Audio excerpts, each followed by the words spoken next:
नमस्कार, मैं दिव्यांका त्रिपाठी दहिया स्वागत करती हूँ आपका क्राइम पेट्रोल सतर्क विमेन अगेंस्ट क्राइम के इस एपिसोड में। औरतें आमतौर पे सहनशील होती हैं। कई बार अपने ऊपर हो रही ज्यादतियों को औरतें चुपचाप सह लेती हैं और अगर नहीं तो उन्हें चुप कर दिया जाता है। तो ये कविता की कहानी क्या थी? उसका ये हाल किसने किया? ये उसके चुप रहने का अंजाम था या कुछ बोलने की सजा मिली उसे? कविता बचपन से अपने सपनों के लिए संघर्ष कर रही थी, लेकिन उसके संघर्ष की वो एक रात इतनी काली थी जिसकी वहशत से अगला सवेरा भी कांप उठा।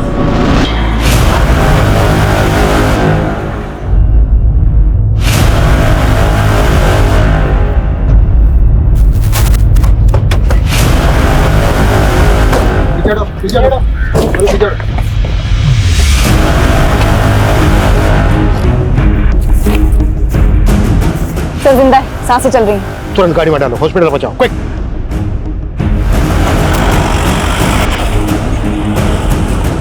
सर ये देखिए, ड्रैगिंग के मार्क्स सीधे जंगल से सड़क की तरफ आ रहे हैं। हो सकता है ये लड़की जंगल से रोड तक सरकते सरकते आई हो।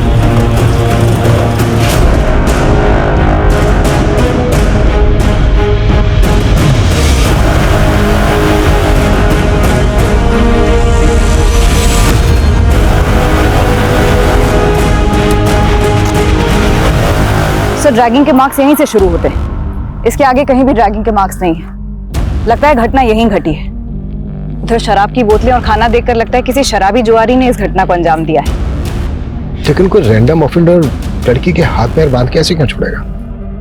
फिर भी इस तरह के सभी लोगों को राउंड अप करो और लड़की की पहचान पता करने की कोशिश करो। सर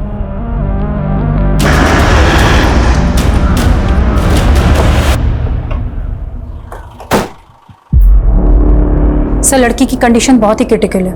आई डोंट नो कि वो बचेगी भी या नहीं। बहुत ब्रुटैलिटी हुई है सर उसके साथ, गैंग रेप हुआ है उसके साथ। Sir I am very surprised. इतना सब कुछ हो जाने के बाद भी लड़की ने अपनी सांसें नहीं टूटने दी।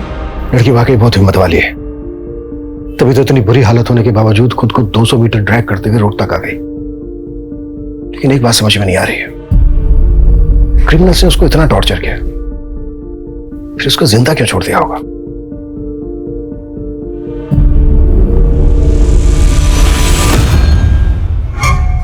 ए लड़की,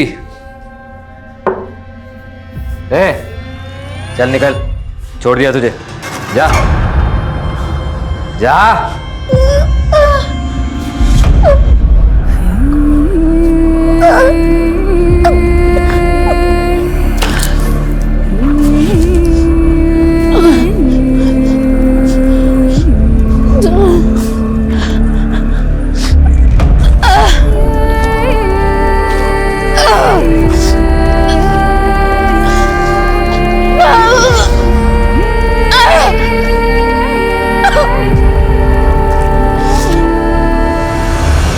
अपने 2 लोगों की 12-12 घंटे की ड्यूटी यहां पे लगाओ।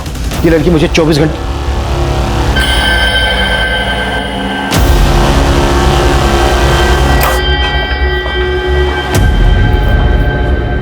सिस्टर, इनका हाथ ऐसे ऐसे सीधा करना है। राकेश, फोटो लो।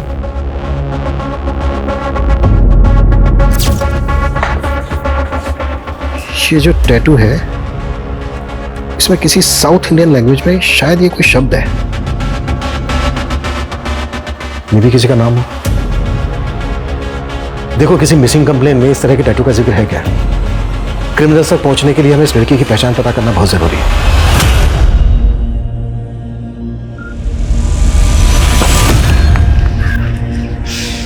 पापा का सपना था कि तू स्कूल की कबड्डी टीम में चुनी जाए, लेकिन अब हाल ये है कि स्कूल का फीस नहीं भरा तो स्कूल से नाम कट जाएगा। भैया क्यों ना हम पढ़ाई के साथ साथ कोई और काम ढूंढ ले? बाबा का सपना भी तो पूरा करना है। हम दोनों मिलकर माँ का हाथ बटाएंगे।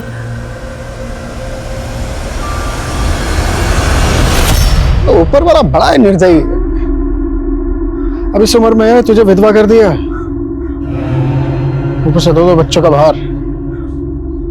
ऐसे तूने चिंता मत कर, हम सब सही कर देंगे। सुई पहुंचाए हमें इस हाल में, लेकिन तेरे इरादे हम कभी कामयाब नहीं होने देंगे। ये रस्सी डल गई, इसकी ऐंठन खत्म नहीं हो रही। तो रुक, अभी बताता हूं तुझे मैं। भाई भाई को तरह से तू सब।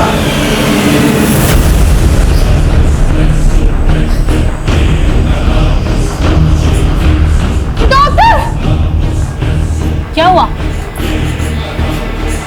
तुम इंजेक्शन रेडी करो फटाफट।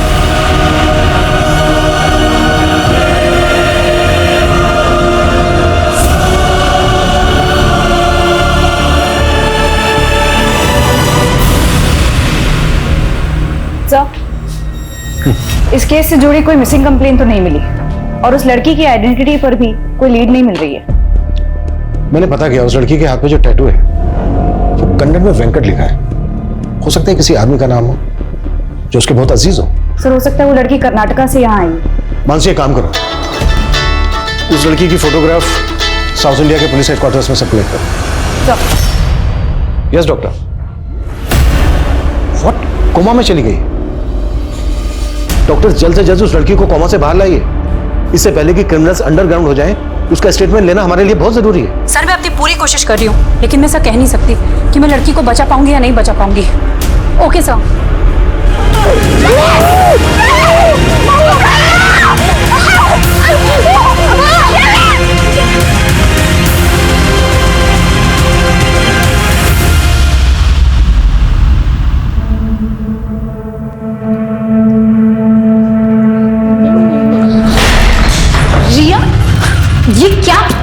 ये क्या किया तूने? कहा था ना तुझे अपनी बेटी को काम पर मत लेके आना। अब इस नुकसान की भरपाई कौन करेगा? हाँ बेटा, तू थोड़ा ध्यान रखा कर। ऐसी गलती होगी तो कौन काम पे रखेगा बता? एक काम भी छूट गया ना तो घर चलाना मुश्किल हो जाएगा। समझ नहीं आ रहा कि तुझे घर पर कैसे अकेले छोड़ के जाऊं। मम्मी, मैं अकेली रह लूंगी, अब मैं बड़ी हो गई हूँ। तुम नहीं जानती कि दुनिया कितनी खराब है। मुझे आज भी याद है कि मैंने कितना सहा जब मैं छोटी थी। कविता का एक संसार था, लेकिन मुश्किल के वक्त में वो अकेले लड़ रही थी अपनी मौत के साथ। पुलिस को लग रहा था कि वेंकट कविता का कोई अजीज होगा, लेकिन अब तक पुलिस ऐसे किसी वेंकट को नहीं ढूंढ पाई थी जो कविता को जानता हो। कविता के गुनहगार उसके अपने थे या कोई गैर? दूर हो मुझसे, दूर हो।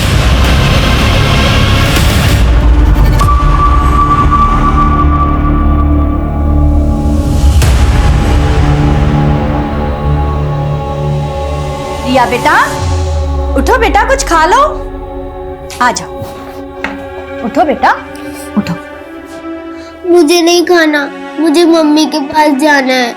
रिया, ऐसे रोते नहीं है।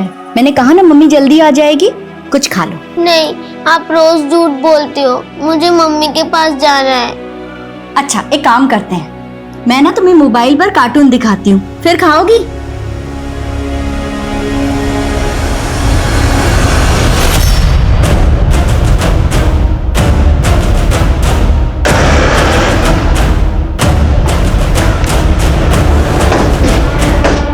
सर, मैं नंदा, मैंने ही आपको फोन किया था।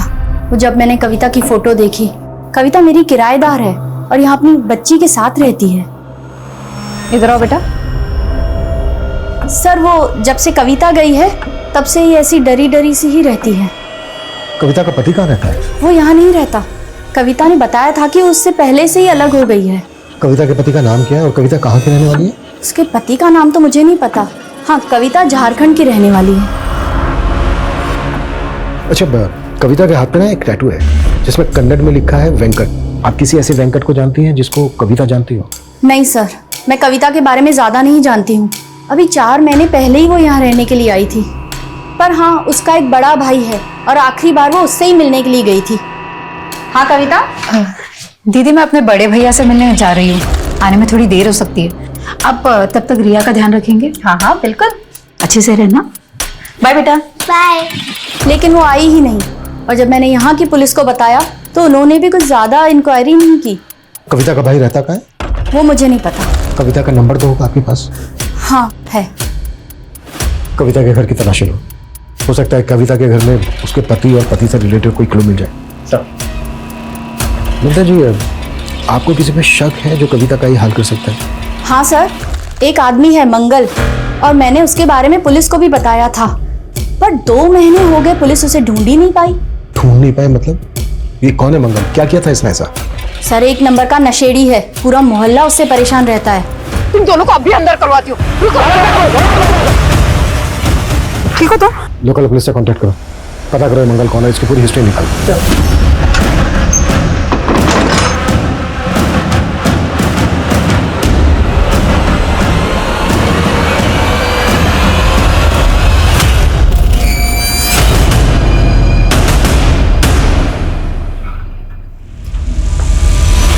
मम्मा मम्मा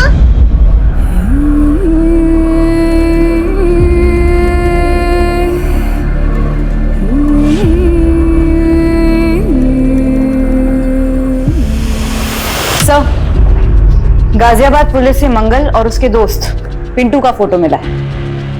कविता के गायब होने पर नंदा ने इन्हीं दोनों पर आरोप लगाया था। मंगल,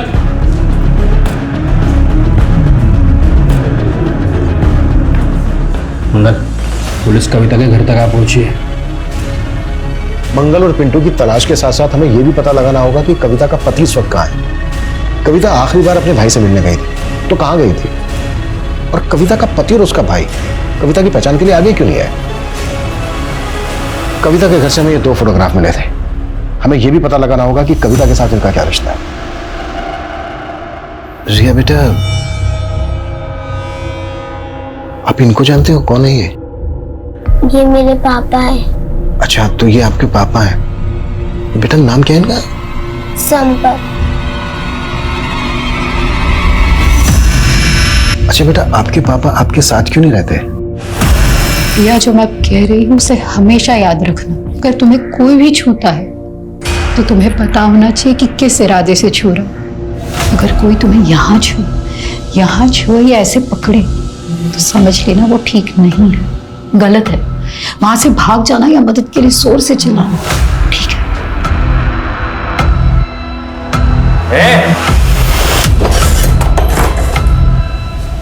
ये क्या ज्ञान दे रही है तू इसको? रिया तुम अंदर जाओ। मैं तो रिया को अच्छा ही ज्ञान दे रही हूँ, लेकिन आप क्या सिखा रहे हो रिया को? शराब पीकर घर आते हो, बीवी के रहते हुए पराई लड़कियों पे आंखें काटते हो। रिया पे क्या असर पड़ रहा है, कभी सोचा है आपने? चुप कर। तुझे अगर मेरे से इतनी दिक्कत हो रही है ना तो छोड़ के चली जा। क्यों पड़ी है यहाँ पे? हाँ, जल्दी चली जाऊंगी। वैसे भी ऐसे माहौल में मैं अपनी बेटी को नहीं पालना चाहती। जबान लड़ाती है। अच्छा बेटा, जब आप अपने पापा के साथ रहती थी तो कहां पर रहती थी? वो भगवती नगर। भगवती नगर में? बेटा कहां पर, आपको पता मालूम है?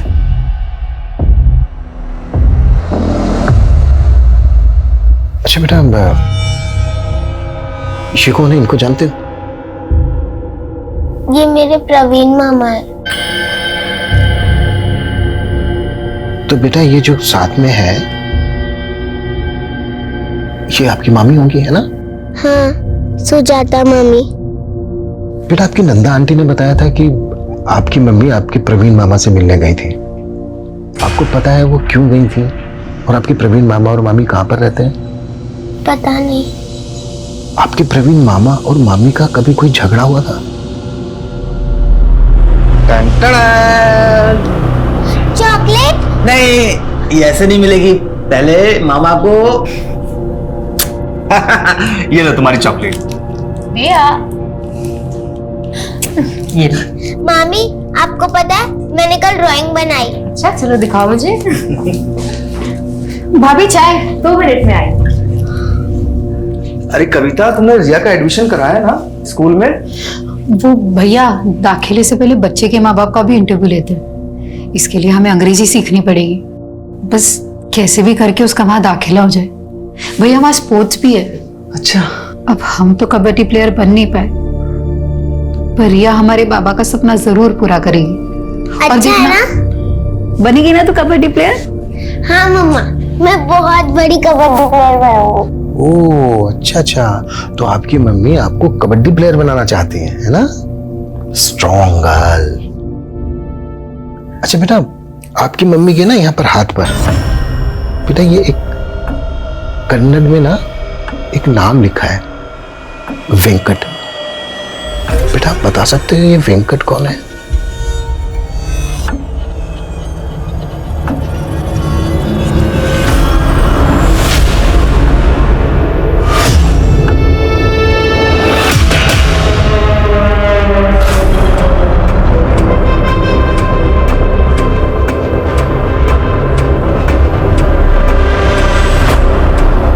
जी नमस्ते साहब, हम आपका जुगाड़ सेट कर दिए साहब, रात को पहुंच जाएगा आपके पास।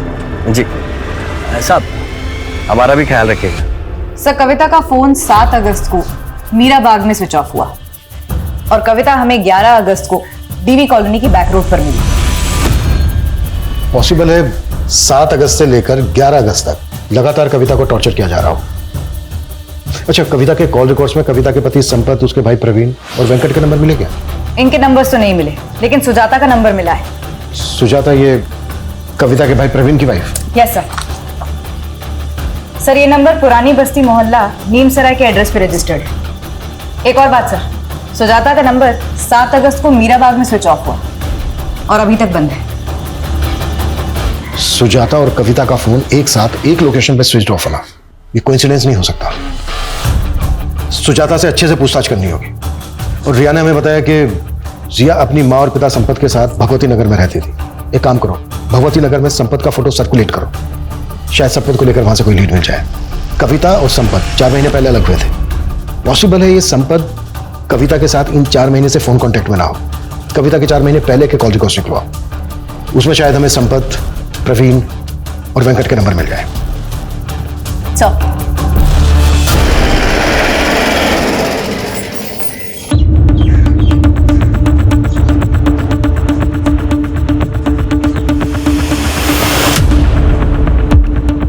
यहाँ तो अक्सर ताला ही लगा रहता है। सुजाता बहुत कम ही रहती है यहाँ पे। और उसका पति प्रवीण, वो नहीं रहता यहाँ पे? उसका तो कोई पति है ही नहीं। पति नहीं है? हमें तो पता चला कि ये उसका पति है। इसे तो कभी नहीं देखा यहाँ पे। और ये कविता नाम है इसका? इसे भी नहीं देखा। सुजाता की फैमिली में और कौन कौन है? उसकी कोई फैमिली नहीं है, वो अकेले ही रहती है। और जब भी आती है तो नए नए आदमी आते जाते रहते हैं। हमने तो सुना है वो धंधा करती है। What? सुजाता एक प्रोस्टिट्यूट है? कविता और सुजाता का फोन एक साथ 7 अगस्त को मीरा बाग में स्विच ऑफ हुआ था। मैंने कहा था ना, ये कोइंसिडेंस नहीं हो सकता। सुजाता इस वक्त हमारी प्राइम सस्पेक्ट है। हमें सुजाता और प्रवीण दोनों को ढूंढना होगा। और थोड़ा देना, बाद में दूंगा भाई। अरे मंगल मांग रहा है। समझा दे। पुलिस, अबे भाग!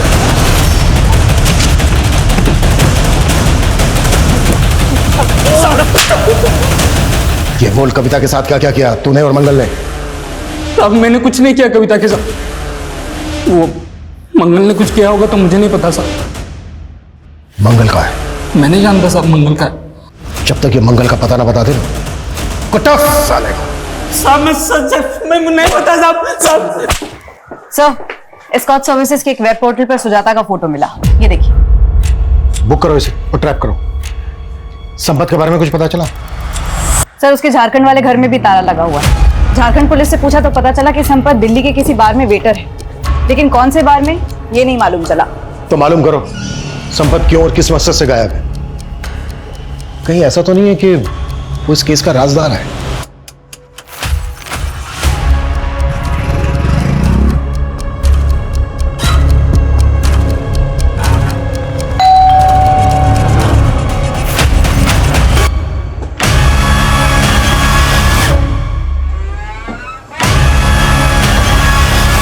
चलें। नहीं सर, आप जिस नंबर की बात कर रहे हैं वो मैंने ही इस्तेमाल करती थी। वो तो कविता का भाई प्रवीण इस्तेमाल करता था सर। तो प्रवीण कहाँ है? सर, मुझे नहीं पता कहाँ है वो। देखो, हमें पता चला है कि तुम प्रवीण की वाइफ हो। हम तो सिर्फ अच्छे दोस्त थे, और प्रवीण तो किसी का पति बन ही नहीं सकता। क्यों? सर, वो नामर्द है सर। प्रवीण नामर्द है?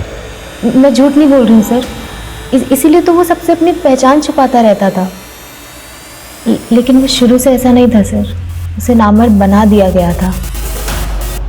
मतलब कविता और उसका परिवार झारखंड के एक छोटे से कस्बे में रहते थे।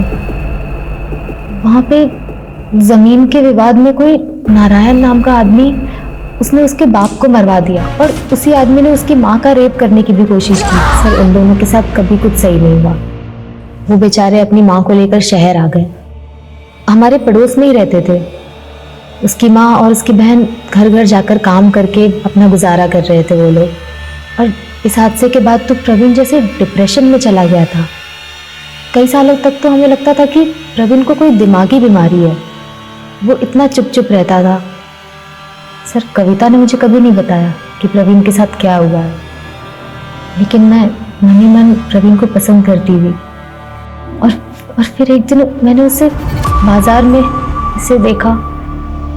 जब उसकी माँ गुजर गई और कविता की भी शादी हो गई, उसके बाद तो प्रवीण और भी अकेला हो गया था।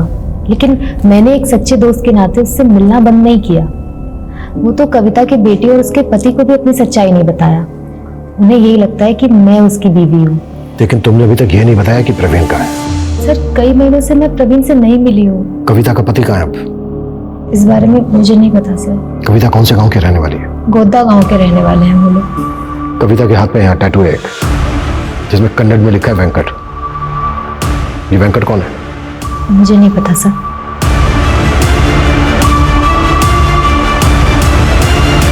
पता करो इस सुजाता की कहानी में कितनी सच्चाई है, या ये फिर अब भी हमें घुमा रही है। झारखंड पुलिस से कांटेक्ट करो। सर पल्लवी नाम की एक लॉयर है, कविता के बारे में कुछ बात करना चाहती है। पल्लवी? सर, मैं वेकेशन पे गई थी, वापस आई तो पता चला कविता के साथ इतना सब कुछ हो गया। आप कविता को कैसे जानती हैं? मेरी क्लाइंट है वो सर। कविता क्लाइंट है आपकी? जी सर। कविता का रेप हुआ था सर, और वो चाहती थी कि मैं उसका केस लड़ूं। किसने किया था? रामबाग पुलिस स्टेशन के कांस्टेबल मुकेश ने सर। कविता उसके घर पे काम करती थी और इसी ने कविता का रेप किया सर। पुलिस कांस्टेबल ने कविता का रेप किया था? जी हाँ सर, और उसके पति ने भी उस बेचारी का साथ नहीं दिया सर। ये आंसू बहा के मत दिखा। हाँ, क्या भरोसा, तू खुद सोई हो उसके साथ जाकर, और जब मन भर गया और लगा कि मुझे तेरे इस रिश्ते के बारे में पता चल जाएगा तो नाटक कर रही है। कैसे आदमी आप? मेरे साथ इतना सब गलत हुआ और मुझ पे इलाज लगा रहे। तो तेरी क्या आरती उतारूं मैं? चुप करके बैठ जा। और है ना, तू जानती है ना वो कितना पावरफुल आदमी है, कुछ नहीं कर सकती तू उसका। मैं चुप नहीं रहने वाली, चाहे आप मेरा साथ दे या ना दे, मैं इंसाफ लेके रहूंगी। तुम्हारा रेप हुआ 16 फ़रवरी को, तुम पुलिस स्टेशन पहुंची 18 फ़रवरी को। 2 दिन क्यों चुप रही कविता? मैं बहुत डर गई थी मैडम। मुझे लगा कि मेरे पति मेरे साथ थाने चलेंगे, लेकिन मैं उस कांस्टेबल के बड़े साहब से भी थाने जाके मिली, लेकिन वो बोले कि मेरे मेडिकल रिपोर्ट वाली कहा कि मेरा रेप ही नहीं हुआ। तुम्हारा रेप होने के 2 दिन बाद तुम्हारा मेडिकल हुआ था ना, तो इसीलिए शायद मेडिकल रिपोर्ट में रेप कंफर्म नहीं हुआ होगा। और तुम आई भी तो मेरे पास रेप होने के 1 महीने बाद। तो क्या आप भी मेरी मदद नहीं करेंगे? उसकी आंखों में सच्चाई थी सर। ये केस मेरे लिए भी काफी मुश्किल था, पर मैंने तय कर लिया था कि मैं कविता का केस लड़ूंगी। आप जो ये कह रही हैं, आपके पास कोई एविडेंस है? इससे बड़ा क्या सबूत होगा सर? जब से मैंने कविता का केस लिया मुझे धमकियां मिल रही हैं। देख वकील, कविता का केस छोड़ दे, अगर उसका केस लड़ा ना तुझे रेप करके काट देंगे हम। कौन थे वो लड़के? उन दोनों की शक्ल नहीं देख पाई सर, दोनों ने हेलमेट पहन रखा था। पर हाँ, मैंने बाइक का नंबर नोट किया सर, क्रॉस चेक भी किया मैंने आरटीओ से, नंबर प्लेट फेक था सर। मुझे यकीन है सर, ये दोनों भेजे हुए गुंडे ये मुकेश के ही थे। आज कविता भले ही कॉमा में है सर, लेकिन मैं उसकी लड़ाई जारी रखना चाहती हूँ। आपसे बस यही उम्मीद है कि कविता को इंसाफ दिलाते टाइम आप ये नहीं देखेंगे कि आरोपी आप ही की तरह एक पुलिस वाला है। आखिरी बार बोल रही हूँ, इसे काम पे मत लेके आना। अरे इतना अच्छा शोपीस तोड़ दिया देखो तो। बच्चे क्यों डांट रहे हो तुम? है छोटी सी चीज तो तोड़ी है। तू टेंशन मत ले, चाय बना के ला मेरे। जी सर। सर, हमने इस केस को बहुत अच्छे से इन्वेस्टिगेट किया था। कविता के आरोपों में कोई सच्चाई नहीं थी, सरासर झूठ बोल रही थी वो। कहीं ऐसा तो नहीं है कि तुम कांस्टेबल मुकेश को बचा रहे हो? सर, मैं किसी को नहीं बचा रहा हूँ। हाँ, मुझे अभी पता चला है कि कविता के साथ गैंग रेप हुआ है। I am sorry for that, लेकिन ये साबित नहीं हुआ था कि मुकेश ने कविता का रेप किया था, बल्कि उसके पति ने भी उसके खिलाफ गवाही दी। क्या है ना साहब, मेरी बीवी हमारी बेटी को अंग्रेजी मीडियम में भेजना चाहती, तो इसलिए ज्यादा से ज्यादा पैसा जुटाने में लगी रहती है साहब। मतलब असल में कोई रेप नहीं हुआ उसके साथ? वो बोल तो रही है उसका रेप हुआ है, पर मुझे नहीं लगता। सर, जब कविता का हस्बैंड ही उस पर डाउट कर रहा था, हम भरोसा कैसे करते? और सर, उसके मेडिकल रिपोर्ट से भी यह स्पष्ट नहीं होता है कि उसके साथ रेप हुआ था।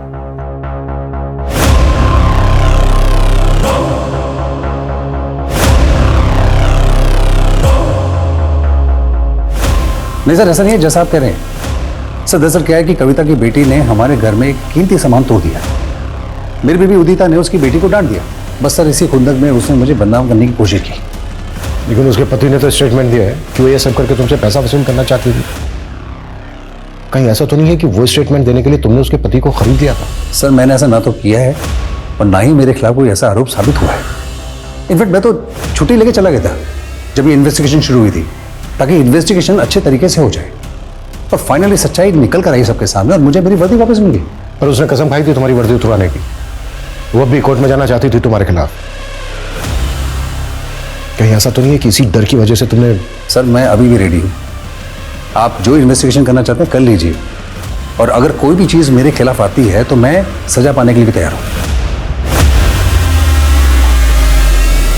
जिस कॉन्फिडेंस के साथ कांस्टेबल मुकेश बात कर रहा था, उससे तो यही लग रहा है कि उसने फुल प्रूफ प्लान बनाया होगा। आई एम श्योर इसने कविता के हस्बैंड को भी खरीद दिया होगा। सर हो तो ये भी सकता है कि कांस्टेबल मुकेश ने मंगल की रंजिश का फायदा उठाकर ये कांड करने के लिए उसका इस्तेमाल किया। सर कविता का फोन मीराबाग में ही बंद हुआ था, और सर उसी दौरान वहां की पुलिस को एक किन्नर की लाश मिली थी। सर इसका फोटो है, लेकिन सर इस लाश का चेहरा कविता के भाई प्रवीण से हुबहू मिलता है। और सर प्रवीण भी तो किन्नर ही था।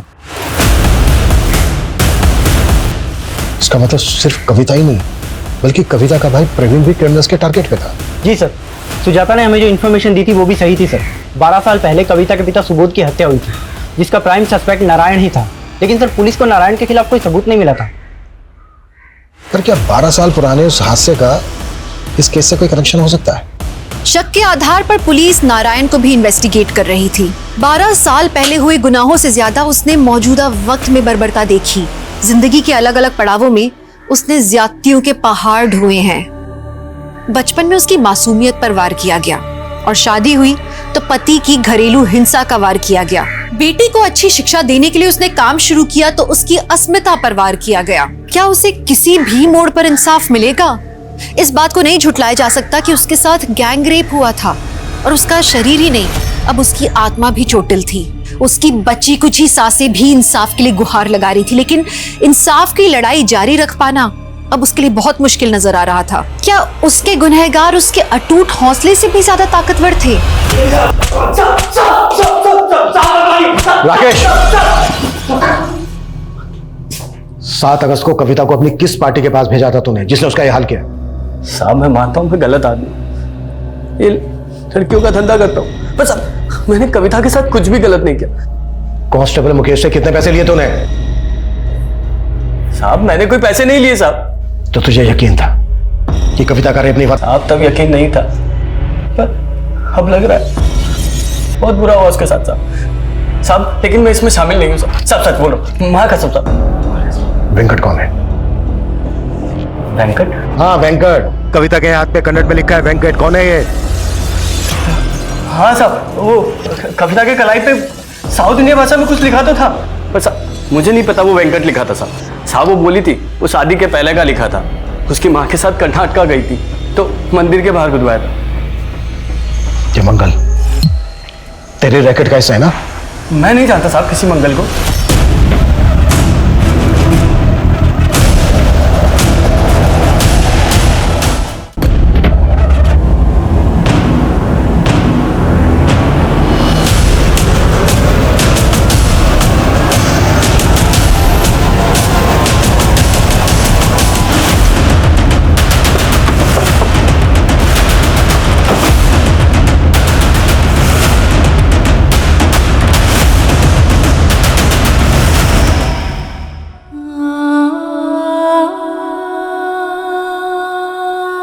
सर मेरा फोन आया था सर, मैं बस 2 मिनट के लिए बाहर गया था।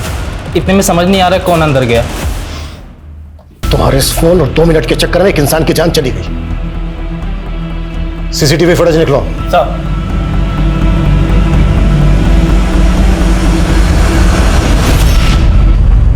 इसने सर कपड़े तो वार्ड बॉय के पहने हैं, लेकिन ये हमारे हॉस्पिटल का स्टाफ नहीं है सर। इस आदमी की फोटो हर जगह सर्कुलेट करो, पता करो ये कौन है। हॉस्पिटल के बाहर का सीसीटीवी फुटेज भी चेक करो ये आदमी कहां से आया, किस डायरेक्शन से आया और किस डायरेक्शन में भागा। क्विक।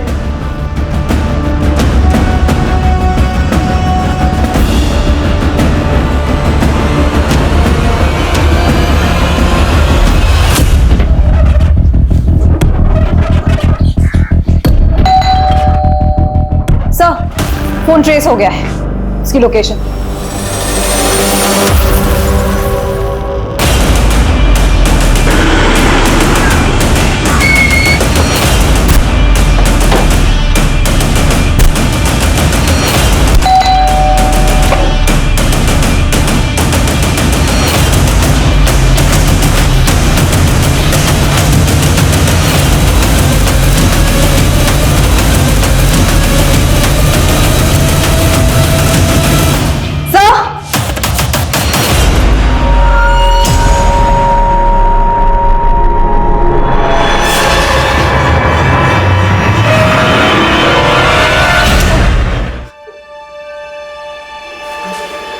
चलो हो जाओ शुरू।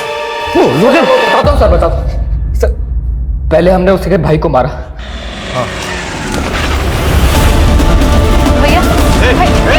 फिर हमने सोचा कि वो हॉस्पिटल में मर जाएगी, लेकिन फिर हमने सोचा उसे हॉस्पिटल में ही मार देते हैं, इसलिए मैंने अपने ड्राइवर चंपक को भेजा। और ये सब तुमसे पल्लवी ने करवाया ना? हाँ। मैं नहीं जानती इसे। 2 लड़कों ने आपको जान से मारने की धमकी दी थी ना? हाँ। जरा ध्यान से देखिए, हो सकता है उन्हीं में से कोई एक हो सकता है, हाँ ये हो सकता है। सर एक बात है कि पल्लवी मुझे कुछ ठीक नहीं लग रही है। एक काम करो, उसका फोन सर्विलेंस पे डाल दो। हेलो। पुलिस तुम्हारे ड्राइवर का फोटो घुमा के ढूंढ रही है। ज्यादा देर जिंदा नहीं रहना चाहिए, वो मार के गायब करो उसे। तुम इतनी भी चालाक नहीं हो कि हमें घुमा सको। क्यों क्या ऐसा? मैंने ये कविता का रेप केस ये सोच कर लिया था कि अगर मैं ये पुलिस कांस्टेबल मुकेश को सजा दिला देती हूँ तो बहुत जल्दी पॉपुलर हो जाऊंगी। लेकिन जैसे जैसे मैंने इसका केस स्टडी किया तो पता चला कविता को बेकसूर साबित करने के लिए इस केस में तो कुछ है ही नहीं, न गवाह ना सबूत। सोचा लैक ऑफ एविडेंस के चलते अगर मैं ये केस हार गई तो करियर बर्बाद हो जाता मेरा, इसीलिए मैं उस कविता को टालने लग गई थी। मैडम आप इतने दिन से बोल रही है कि कोर्ट में अर्जी फाइल करेंगे, लेकिन अभी तक कुछ किया नहीं। हाँ तो टाइम लगता है ना कविता। लेकिन मुझे अभी आप पे भरोसा नहीं है। मैंने जो आपको फीस के पैसे दिए थे वो आप वापस कर दीजिए। तेवर ना जाके किसी और को दिखाना, जा नहीं करते तेरे पैसे वापस, निकल चल। मुझे मालूम था आप यही बोलेंगे, इसलिए मैंने आपका वीडियो निकाला, ये देखिए। आप देखना कि मैं क्या करती हूँ। मैंने तो उसे यही जताया कि मैं उससे डर गई हूँ। उसे बोला अपने सारे पैसे आके लेके जा। लेकिन काम वाली बाई मेरे चेम्बर में घुस के मुझे आंखें दिखा रही थी, मुझसे बर्दाश्त नहीं हुआ। मैंने उसे मीरा बाग बुलाया और बोला आके अपने पैसे लेके जा। फिर मैंने अपने बॉयफ्रेंड गुलशन को भेजा, उसने उसे वहीं से उठाया और एक वकील के पेशे को बदनाम किया है तुमने, और तुम्हें इसके लिए जरा भी पछतावा नहीं है।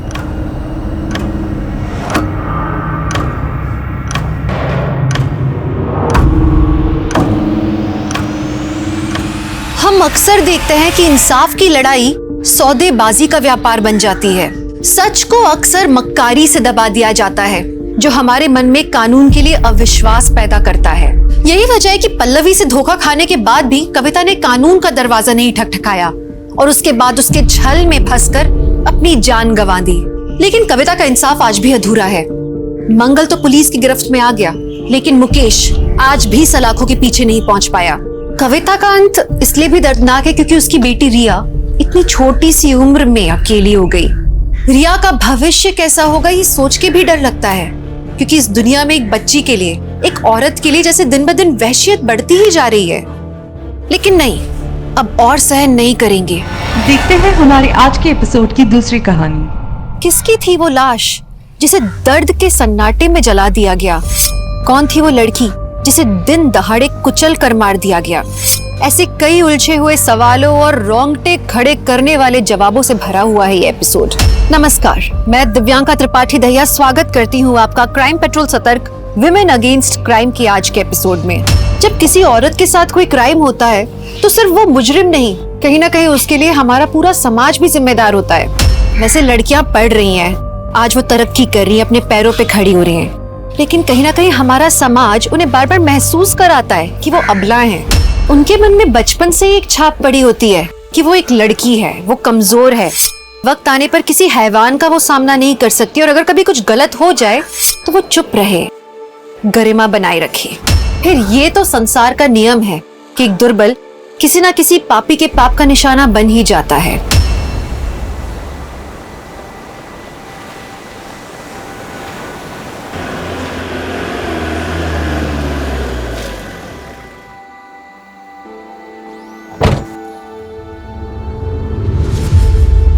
नमस्कार।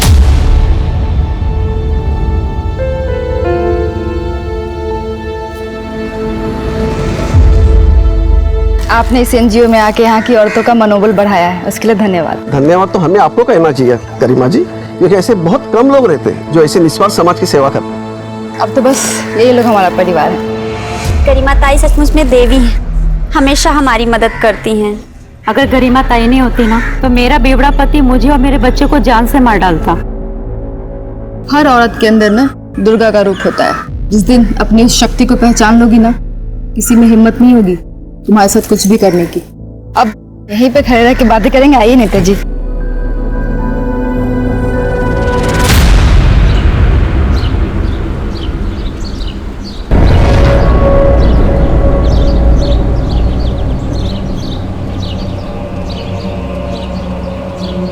माल लोड करवाओ। क्या करती है? ऐसे नहीं।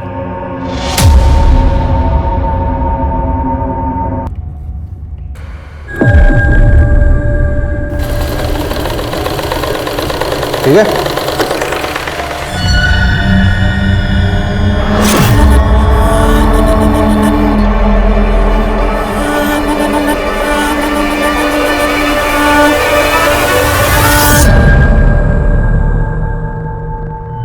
और प्रभा, उस गारमेंट फैक्ट्री के बारे में कोई अपडेट? सर काफी टाइम से नजर बना के रखा हूँ उस गारमेंट फैक्ट्री पर, लेकिन वहाँ कुछ टेढ़ा काम होता हुआ नजर नहीं आ रहा सर। और काम इतना सीधा होता तो तुम्हारी जरूरत ही नहीं पड़ती। नजर बनाए रहो और खबर देते रहो। ठीक है सर।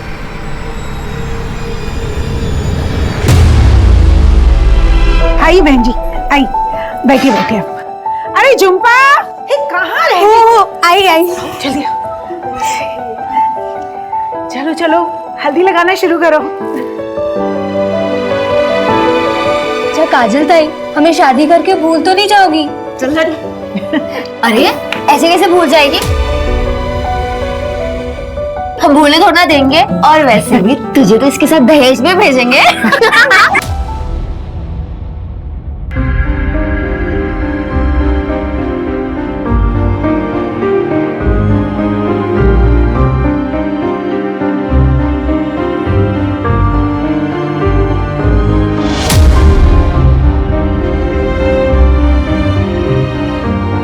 कम से कम 10,000 रुपए। इतना ज्यादा? हमारी दोस्त को हमसे छीन रहे हो, ये तो बहुत सस्ता हुआ। अरे ठीक है, अच्छा ठीक।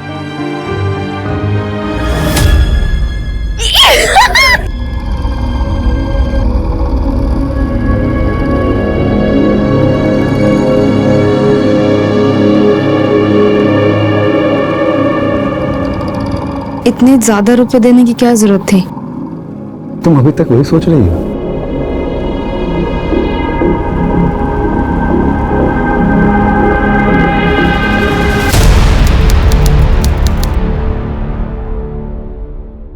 तो तुम ही बताओ ना, कैसे करूं मैं ये सब मैनेज? अरे यार, तुम्हारा ये क्या रोज का नाटक है? क्या चाहिए तुम्हें? खुशी चाहिए, सुकून चाहिए। ये जो पैसे उधर उधर बर्बाद करते हो ना, घर में लाके दो ना। मेरी भी जरूरतें हैं, मुझे भी घर चलाना होता है, मेरे अपने भी शौक है। अरे तो वही तो पूछ रहा हूँ, क्या चाहिए तुझे? गर्मी में ना जान जलती है मेरी। एसी चाहिए घर में, साफ पानी पी सकूं उसके लिए फिल्टर चाहिए। कुछ ज्यादा तो नहीं मांग रही हूँ ना मैं तुमसे। देख, मैं जितना कर सकता उतना कर रहा हूँ तेरे लिए। तुझे बहुत दिक्कत है ना, जा अपने आई के घर।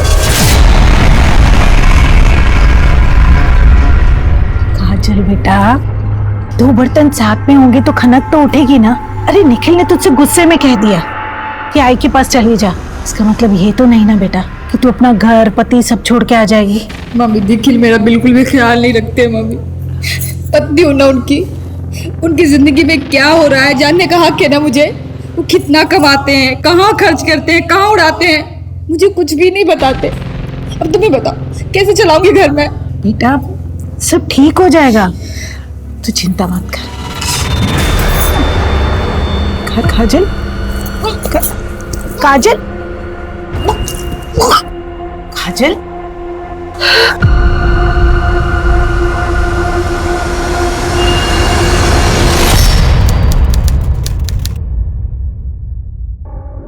देखो जो भी हुआ है सब भूल जाओ। मैं वादा करता हूं कि अब से पैसा कहीं नहीं बर्बाद करूंगा। अब जो भी कमाऊंगा तुम्हारे हाथ में लाकर रखूंगा। अब तो हमारी गुड़िया भी आ गई तो प्लीज इसके लिए मान जाओ।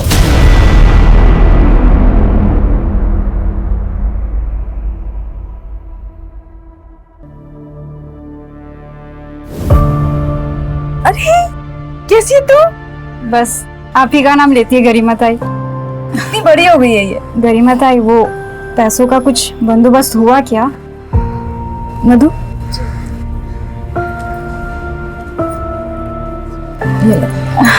धन्यवाद ताई। खूब पढ़ाओ इसे। जब एक आदमी पढ़ता है ना तो सिर्फ अपनी जिंदगी सुधारता है, लेकिन जब एक औरत पढ़ती है तो पूरे समाज को सुधारती है। किसी भी बात की टेंशन मत लेना तुम। चलो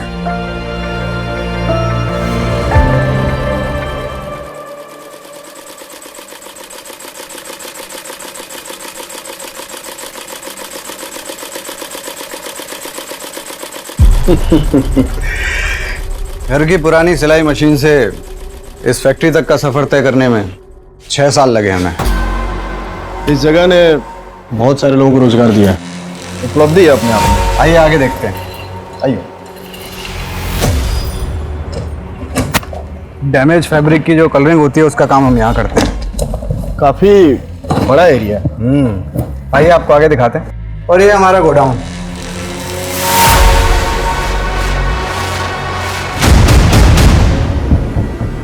यहाँ क्या है दरअसल? ये तो बस स्टोर रूम है। देख सकते हैं क्या? अरे इसमें देखने के लिए कुछ नहीं है, आप आइए ना, मैं आगे दिखाता हूँ।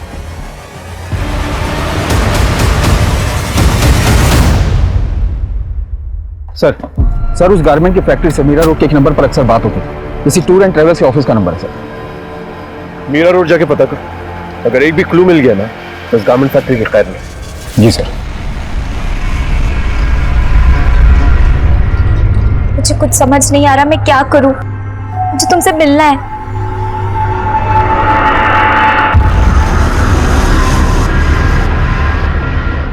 बाबा को तुम्हारे बारे में पता चल गया एक बार, वो हमें कभी एक नहीं होने देंगे। परेशान मत होंगी, मैं तुम्हारे बाबा से बात करूंगा। क्या बात कर रहा? क्या बात करेगा? मेरी बात तो सुनिए अंकल, एक मिनट सुनिए तो आप। तेरे को शर्म नहीं आती? हाँ? अपने लोगों में जाकर के लड़कियां क्यों नहीं फंसाता? हमारी बहू बेटी पर नजर डालता है। पापा प्लीज इकबाल को जाने दीजिए बाबा प्लीज। तू कान खोल करके सुन ले अंजलि, जो तू चाहती है ना वो तो मैं कभी नहीं होने दूंगा। बाबा मैं इकबाल से बहुत प्यार करती हूँ, मैं उसके बिना नहीं रह पाऊंगी। अच्छा तो फिर ना तो अपने बाबा के बिना रहना सीख ले। छोड़ अंजू, छोड़िए रुक जाइए। बोल रहा हूँ छोड़। आज मैं सारा किस्सा ही खत्म कर देता हूँ। जब मैं नहीं रहूंगा ना उसके बाद इसका जो मन चाहे वो करे। नहीं बाबा मत कीजिए, वो मत कीजिए, आप जो कहेंगे मैं वही करूंगी। रुक जाइए, आप जो कहोगे मैं वही करूंगी। दर्पण भाई, मेरे तो कुछ भी समझ में नहीं आ रहा है कि मैं क्या करूं। आप ही कुछ कीजिए, अब हमारी इज्जत आप ही के हाथ में है। फिक्र मत कीजिए नंदन भाव, आपकी इज्जत हमारी इज्जत, काम हो जाएगा।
आखिर वो कौन सा नाग था जिसने अंजलि की दुनिया को डस लिया था?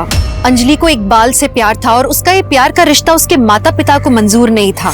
उन्होंने पूरी कोशिश की हुई थी अंजलि को इकबाल से दूर रखने की। अंजलि की मौत के पीछे उसके ही किसी अपने का हाथ था या वो किसी के खूनी खेल का निशाना बन गई थी?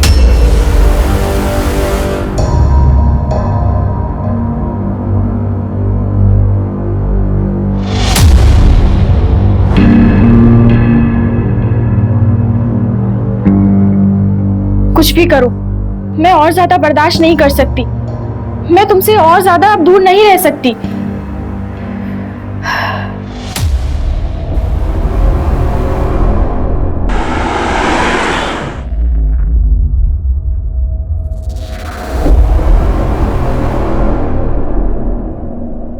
हाँ साहब, वो मेरी दुकान है, पर वो तो 2 साल से बंद है।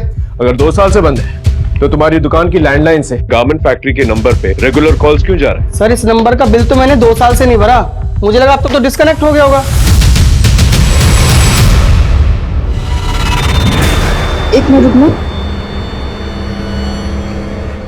उस लड़की को लेके आओ। जाने दीजिए ना मैडम, गुंडे लोग ही ना उठा के लाते हैं और फिर इनसे भीख मंगवाते हैं। इनका पूरा गैंग है। बच्चे देश का भविष्य होते हैं। अब इनकी जिंदगी बचाने के लिए मुझे ना किसी गैंग का डर है और ना ही किसी गुंडे से। मैं नेताजी से बात कर लूंगी, जाओ लेके आओ।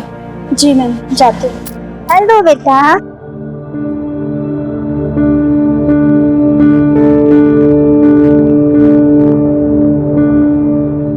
क्या नाम है तुम्हारा? श्वेता। अच्छा, आओ बैठो।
क्या बनाया?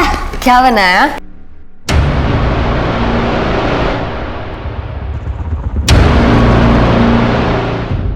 मेरे कुछ समझ में नहीं आ रहा है, खुशी में क्या करूं। मैंने कभी नहीं सोचा था कि निखिल ऐसा कुछ करेगा। तू परेशान क्यों होती है? सब ठीक हो जाएगा और तू जब तक चाहती है यहाँ रह सकती है। कब तक मैं तेरे ऊपर बोझ बनी रहूंगी? मुझे अपना भी तो कुछ करना होगा ना खुशी। देख, तू जाना चाहती है तो जा, मैं तुझे रोकूंगी नहीं, पर कम से कम हीना को तो मेरे पास छोड़ दे। मेरी भी तो बेटी है ना।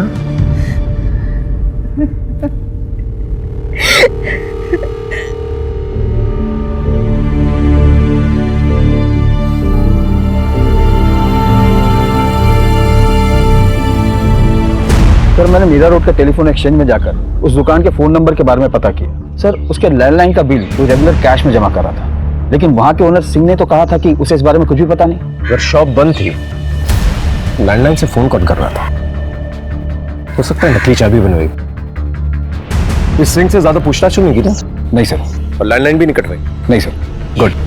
पता करो इस लैंडलाइन से गारमेंट फैक्ट्री के अलावा और कहां कॉल्स गए। अगर चूहा बिल में छुपा है तो बिल तो खुद ही है।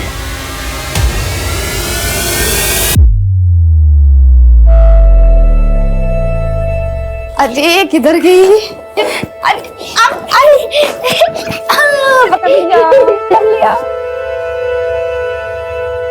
चल।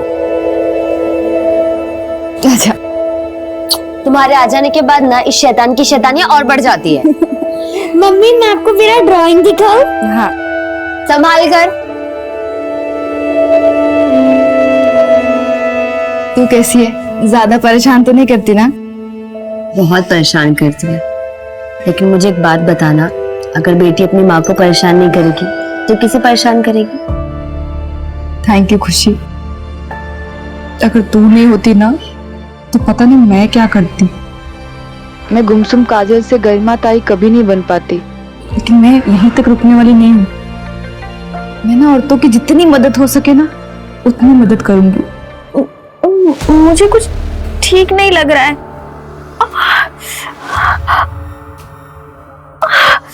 Sir Singh tour and travel के लैंडलाइन से इन कुछ नंबरों पर बहुत बार कॉल आते थे और सर पिछले हफ्ते में इस नंबर से बहुत बार बातें हुई थी। किसका नंबर है? सर कोई कौशल किशोर है, छोटी मोटी ट्रांसपोर्ट कंपनी चलाता है। इस कौशल किशोर के बारे में पता कर। जी सर। नानी मैं पास हो गई। पास नहीं हुई है, पूरी क्लास में टॉप किया हमारी हिना ने। अरे वाह, अपनी माँ पर गई है। इसकी माँ भी पढ़ाई में बहुत अच्छी थी। अच्छा फोन रखती हूँ।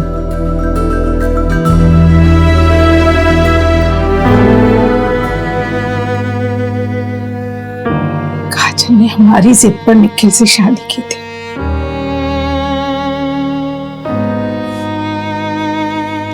लेकिन वो निखिल तो राक्षस निकला। उसने तो झुम्पा के साथ ही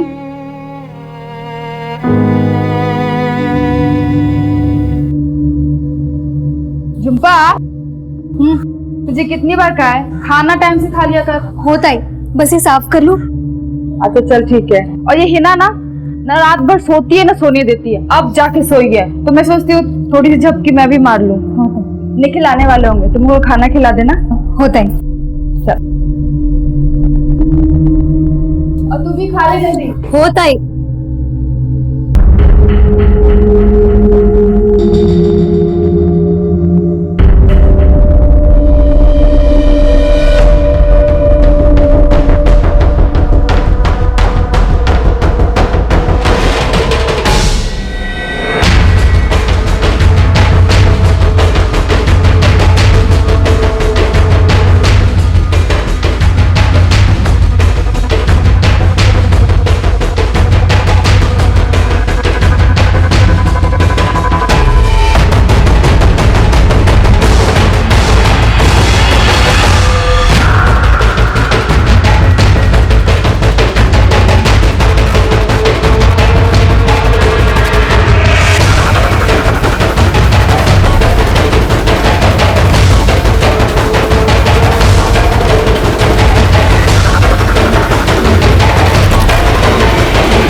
लेकिन तुम्हें जरा से भी शर्म नहीं आई ना? अरे बच्ची है ये, तुमने इसके साथ। अरे झूठ बोल रही है, मैंने उसको छुआ तक भी नहीं है। जितना मैं तुमको जानती हूँ ना उससे कहीं ज्यादा इसको जानती हूँ। ये मुझसे झूठ नहीं बोल सकते। निखिल तुम उसको जानो, लेकिन मैं इस चक्कर में नहीं पड़ सकता। मैंने इसके साथ कुछ नहीं किया है, बस।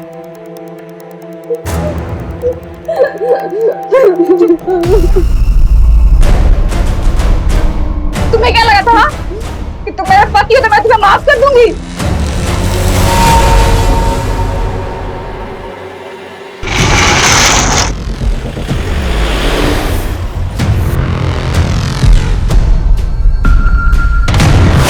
सर ये वो यही ट्रक है। गाड़ी चेक करो। ये सर क्या है गाड़ी में? कुछ नहीं सर। चल दिखा दिखा दिखा। उधर बॉक्स में देखो।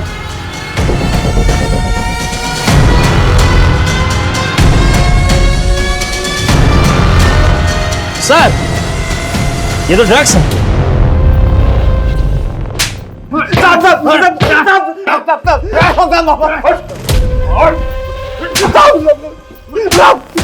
ड्रग्स की स्मगलिंग कर रहा था ना? कर रहा था क्या? नहीं साहब, हमें कुछ नहीं पता। हम तो सिर्फ ड्राइवर है। कौशल ने बोला था हिमाचल सामान डिलीवर करने के लिए। हमें थोड़ी पता होगा इसमें क्या छिपा था। कहाँ है कौशल? साहब यही मीरा रोड में रहता था।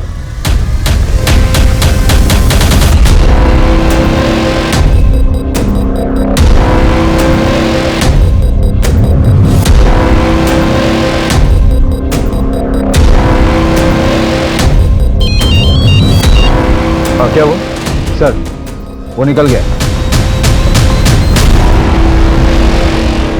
पुलिस के लिए उस गारमेंट फैक्ट्री से जुड़ा कोई भी राज ढूंढ पाना अब नामुमकिन सा हो गया था। लेकिन कहते हैं ना कि पाप का घड़ा कभी ना कभी भर ही जाता है। उस गारमेंट फैक्ट्री का सच पुलिस के सामने शायद आने ही वाला था अब।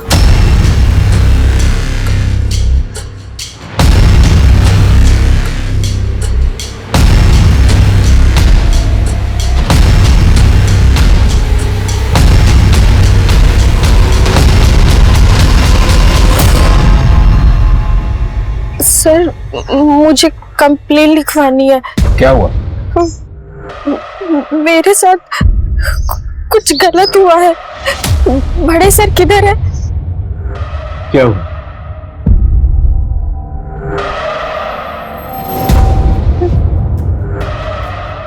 मैं प्रेग्नेंट थी, मेरा मिसकैरेज हो गया। लॉज ने आपके साथ कुछ किया? नहीं सर, मैं उस दिन उषा नगर वाले गारमेंट फैक्ट्री में गई थी।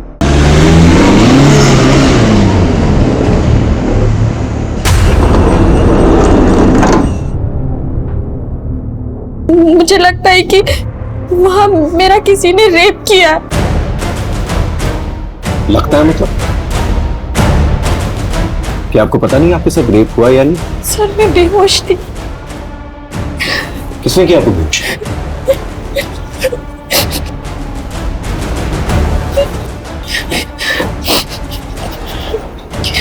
देखिए डरिए मत, जब तक आप हमें खुल के नहीं बताएंगे हम आपकी मदद नहीं कर पाएंगे।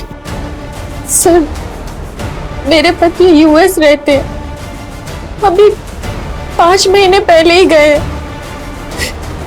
वहां जाने के बाद वो सारी चीजें अरेंज करने वाले थे, इसलिए मैं इंडिया में ही रुक गई। सर उनके जाने के बाद मुझे पता चला कि मैं प्रेग्नेंट हूँ। मैंने 5 महीने तो कैसे तैसे निकाल लिए, लेकिन बाद में मुझे लगा कि हमारा पहला बच्चा है, हम दोनों को साथ होना चाहिए। नीलम छुट्टी बिल्कुल भी नहीं है, और अगर मैं इंडिया आया तो नौकरी चली जाएगी।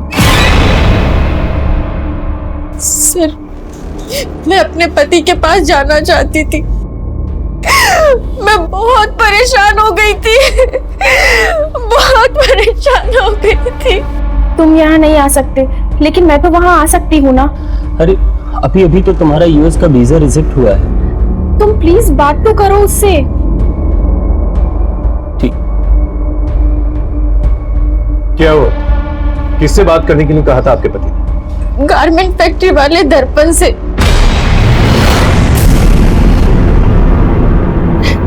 दर्पण से क्यों? वो इलीगल तरीके से लोगों को यूएस भेजता है। कबूतरबाजी से? हाँ, इसलिए मैं उससे मिलने गारमेंट फैक्ट्री गई थी।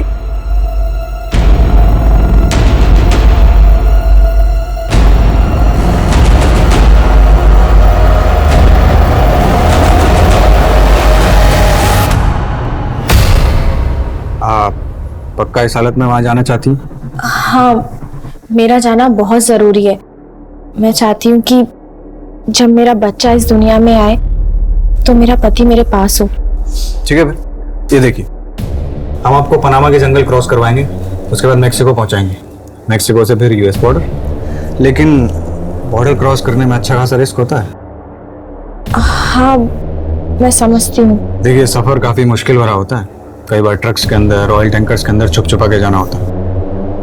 तो हम अक्सर ऐसा करते हैं कि नींद का इंजेक्शन दे देते हैं ताकि तकलीफ बहुत कम हो। और आपकी हालत देखकर ऐसा लगता नहीं कि हमें वहाँ जाके रिस्क लेनी चाहिए, तो मैं तो कहता हूँ एक बार यहीं पैच टेस्ट कर लेते हैं ताकि पता चल जाए कि कोई साइड इफेक्ट तो नहीं। ठीक है। ओके, तो ये आपको इंजेक्शन लगा देंगी, मुझे थोड़ा ज़रूरी काम है, मैं चलता हूँ।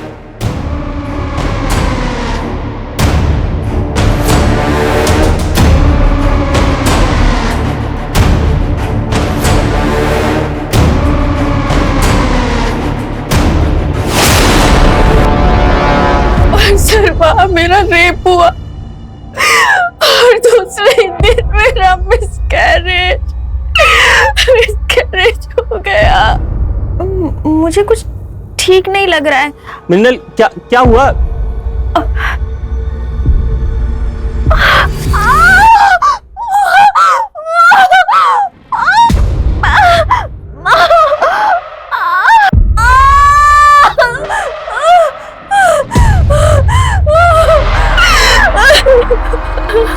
तो तब क्यों नहीं आई आप हमारे पास? सर, मेरे पति लीगल तरीके से यूएस गए थे। अगर पुलिस को पता चलता तो वो उन्हें वापस बुला लेती।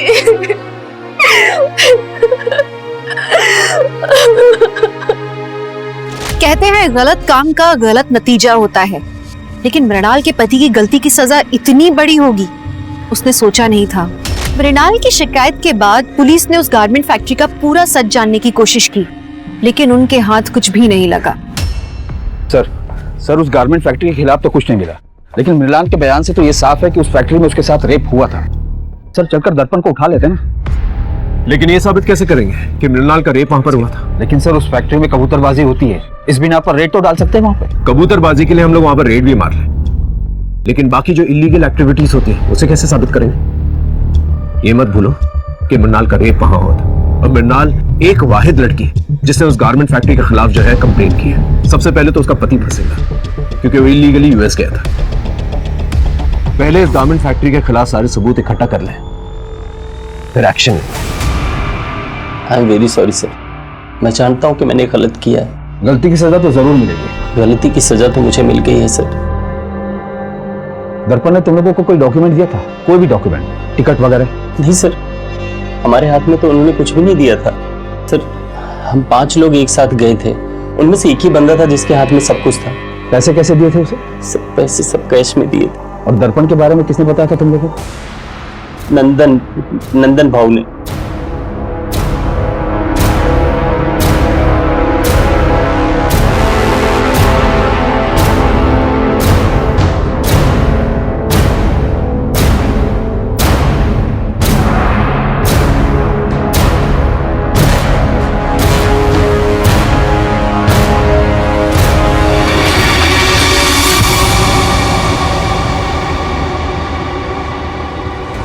सर, अंजलि को इकबाल से प्यार हो गया था और इसीलिए हम लोग उसको उसके भाई के पास यूएस भेजना चाहते थे, पर अंजलि का वीजा नहीं हो पा रहा था, और जिसके लिए मैंने दर्पण भाई से मदद भी ली थी।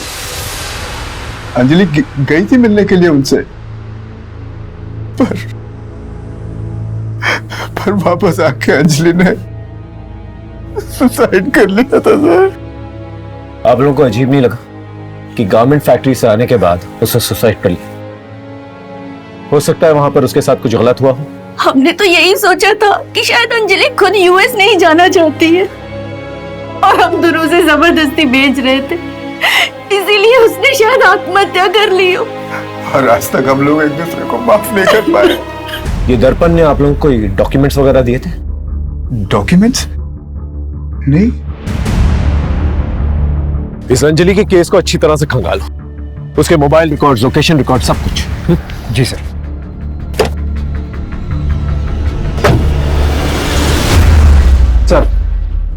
सर अंजलि ने गारमेंट फैक्ट्री जाने से पहले इकबाल को 4 बार कॉल किया था, और रात को तकरीबन 10 बजे इकबाल ने अंजलि को 12 कॉल किए थे, जिसमें से एक ही रिसीव हुआ था। और कुछ? सर इकबाल के मोबाइल लोकेशन के अकॉर्डिंग वो उस रात गारमेंट फैक्ट्री के पास ही था। उसके बाद अंजलि के घर के पास गया था, तकरीबन रात 1 बजे तक वो वहीं था। इकबाल, क्या हुआ था उस रात को? अंजलि का पीछा कर रहे थे ना? तो 12 मिस कॉल दिए थे तुमने, सच सच बोलना। सर मैं अंजलि से बहुत प्यार करता था सर। उस दिन अंजलि का कॉल आया था मेरे पास। मैं तुम्हारे बिना नहीं रह सकती, मैं यूएस नहीं जाना चाहती, प्लीज कुछ करो। अंजलि तेरे घर वाले हम एक साथ नहीं रहने देंगे, चल भाग चलते हैं। ठीक है। अंजलि अपना सब कुछ छोड़कर मेरे साथ चलने के लिए तैयार थी सर। हमने प्लान किया था कि वो फैक्ट्री से सर सीधा मेरे पास आएगी। सर मैंने टिकट्स भी बुक कर लिए थे दिल्ली की तरफ, सब रेडी था सर। मैं गारमेंट फैक्ट्री के बाहर उसका वेट करता रहा सर, वो आई नहीं सर। उसके बाद मैंने इतने सारे उसे कॉल्स भी किए थे सर, लेकिन उसने तुम्हारा एक ही कॉल रिसीव किया। क्या कहा था उसने? हेलो। अरे अंजलि कहाँ हो तुम? लेट हो रहे, ट्रेन का टाइम हो रहा है। इकबाल, मैं तुम्हारे लायक नहीं रही। मैं तुम्हारे लायक नहीं रही। अंजलि हुआ क्या? अंजलि ने इकबाल से कहा था कि अब वो उसके लायक नहीं। इसका मतलब गारमेंट फैक्ट्री में उसके साथ कुछ ना कुछ गलत जरूर हुआ था। नहीं, दर्पण भाई ऐसा कुछ गलत कैसे कर सकते हैं? कर भी सकते हैं। इनफैक्ट एक लड़की आई है हमारे पास रेप कंप्लेंट लेके, और 5 केसेस हैं हमारे पास जिनका लिंक कहीं ना कहीं उस गारमेंट फैक्ट्री से है। आप लोग सिर्फ कंप्लेन कीजिए, अगर उसने किया है नहीं किया है हम उससे गुलवा लेंगे।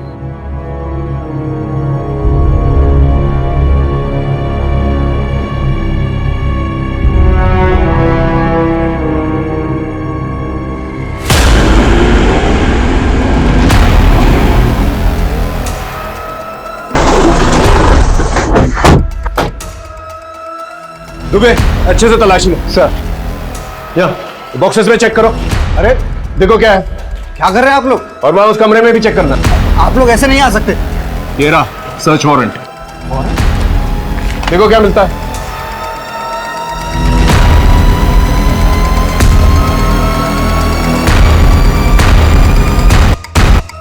सर सर यहाँ कबूतरबाजी से रिलेटेड कुछ भी नहीं मिला। सर हाँ ये मिला।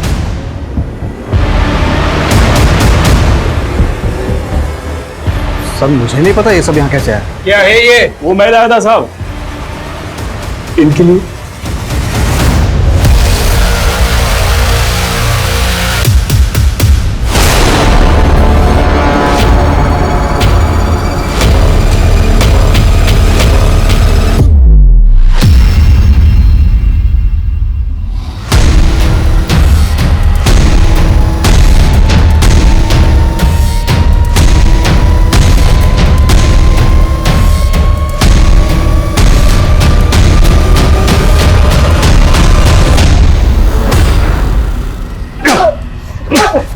ड्रग्स की स्मगलिंग करता है? हाँ क्या मैं तो बस ट्रक भाड़े पर देता था, कौन उसमें क्या ले जाता मुझे नहीं पता।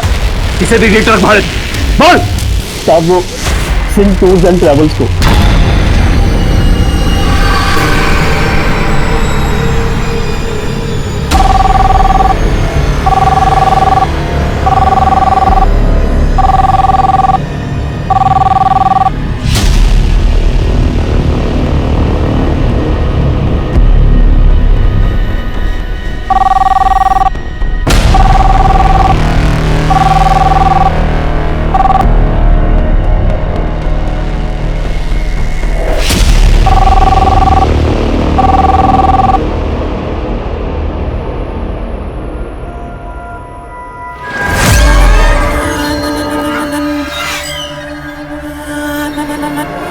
हेलो हेलो, मुझे यूएस जाना है।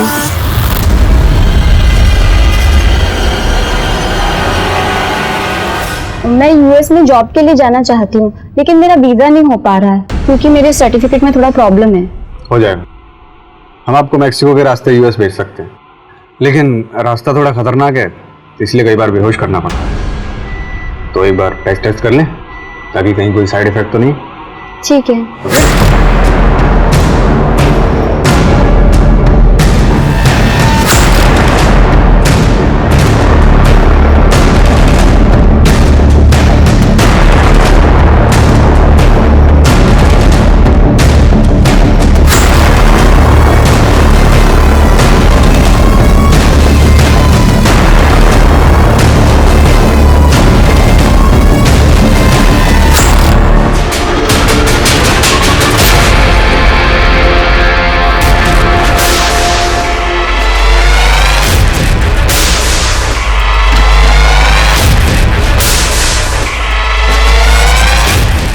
तो तुम हो जो लड़का बन के लड़कियों का रेप करती है और तुम्हारा पति दर्पण तुम्हारा साथ देता है। लेके जाओ सर। तुम्हारे उस शंकर की मदद से सिंह टूर्स और ट्रैवल्स का लैंडलाइन एक्टिवेटेड रखते थे और जितने भी इलीगल काम है जैसे कबूतरबाजी और स्मगलिंग वो किया करते थे। 2 साल से वो दुकान बंद थी। मुझे कहीं से पता चला कि उस दुकान का मालिक सिंह उस दुकान को बेचना चाहता है, इसीलिए उसे रेंट पर नहीं चढ़ा रहा था, खाली रख रहा था। वो प्रॉपर्टी के रेट बढ़ने का इंतजार कर रहा था, इसलिए हमने वहां से अपना काम करना शुरू कर दिया। नहीं, वो छुपाने का कोई फायदा नहीं है। 7 फाइलें हैं मेरे पास और 5 केसेस और भी हैं। अभी से कुछ दिन पहले नम्रता नाम की एक लड़की जो तुम लोगों के गारमेंट फैक्ट्री में काम किया करती थी, हमने पता किया है, वो गाड़ी तुम लोग के फैक्ट्री के नाम पर रजिस्टर थी। एक्सीडेंट का केस बना, लेकिन जब हमने सीसीटीवी फुटेज देखा तो वो घबरा कर किसी से भाग रही थी। तुम दोनों ही मारा है ना उसे? हाँ, क्योंकि उसने चंदा का खून होते हुए देख लिया था। कौन चंदा? एक अनाथ लड़की थी, भिखारन। मैंने उसे अपने एनजीओ में रखा था। बहुत खूबसूरत थी वो। मेरा दिल आ गया था उस पर, लेकिन उसको पता चल गया था कि मैंने उसका रेप किया है, और वो मुझे धमकी दे रही थी कि वो मेरा ये राज सबको बता देगी, तो मैंने उसे मार दिया। तुम्हारी वो जो पार्टनर है ना, उससे मिल के आए हैं हम लोग।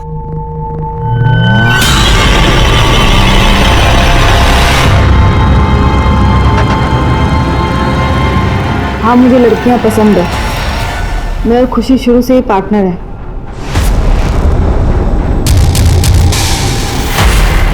समाज को दिखाने के लिए तुम दोनों ने शादी की?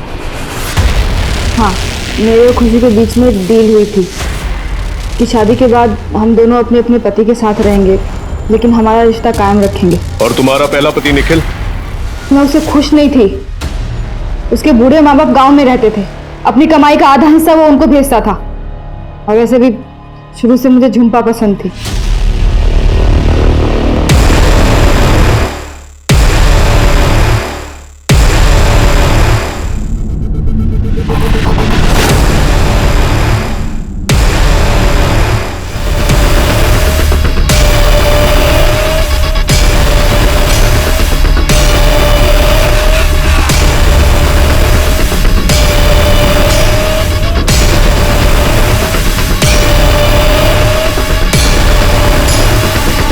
मैंने उसका रेप किया और सारा इल्जाम निखिल पे डाल दिया।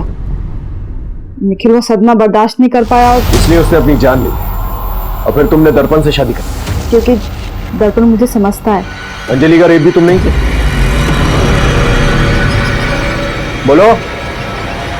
उसको इलीगल तरीके से यूएस जाना था, लेकिन फिर वो यूएस नहीं जाके अपने घर वापस चली गई। और घर जाने के बाद जब वो रेप का सदमा बर्दाश्त नहीं कर पाए, उसने अपनी जान ली, सुसाइड कर। शर्म आनी चाहिए तुम्हें। लोग तुम्हें देवी मानते हैं, तुमने एक राक्षस जैसा काम किया। क्या करूं सर, लड़कियों का शौक है मुझे। अब अपने शौक जो है ना, जेल में पूरे करो।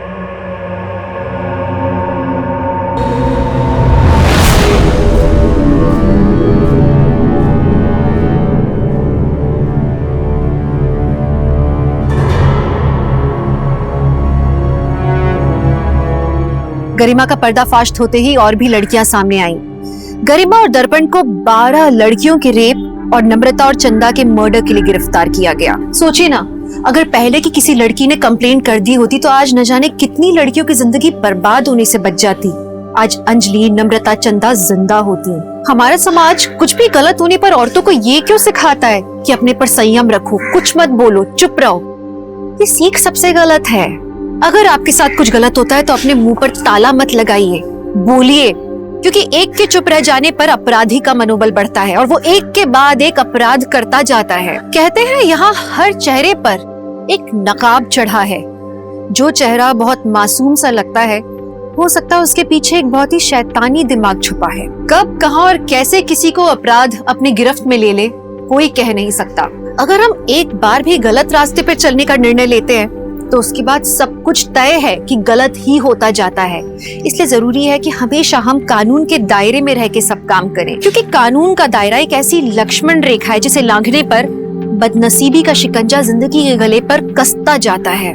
तो चलिए, मैं दिव्यांका त्रिपाठी दहिया लेती हूँ आपसे विदा। फिर मिलूंगी एक नए केस के साथ। तब तक देखते रहिए क्राइम पेट्रोल सतर्क, विमेन अगेंस्ट क्राइम।